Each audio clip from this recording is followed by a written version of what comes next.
জীবনে কখনো হতাশ হবেন না। জীবনে যাই হয়ে যাক না কেন কখনো হতাশ হবেন না।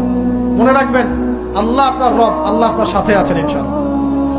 এই সমাজ আপনাকে যেভাবে শেখায়, কিভাবে শেখায়, এই যে স্কুল, কলেজ, ইউনিভার্সিটি, চাকরি, বিয়ে, সন্তান প্রতিপালন, আর তারপর ইন্না লিল্লাহি ওয়া ইন্না ইলাইহি রাজিউন, এই তো শেখায় নাকি?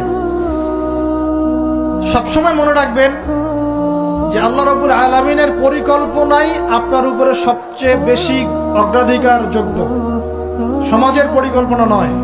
পরিবার আপনাকে চাপ দিচ্ছে, চাকরি পাস না, পড়াশোনা করিস না, হ্যাঁ পড়াশোনায় কেন তুই 80 নাম্বার পাইলি না, কেন চান্স পেলি না, কবে চাকরি পাবি, কবে আমাদেরকে দেখবি, খাওয়াবি, পড়াবি, এই যে চাপগুলো চারপাশ থেকে আসে কিনা? এতে করে অনেক যুবক দেখা যায় মাদকাসক্ত হয়, অনেকে দেখা যায় আত্মহত্যা করছে, ইদানিং করছে কিনা ভাই?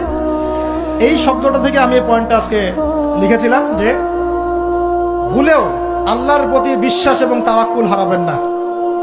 সমাজ যেভাবে শেখায়, সমাজ চারপাশে যে চাপ আপনাকে দিচ্ছে, এই চাপে নিজে গা ভাসিয়ে দিবেন না।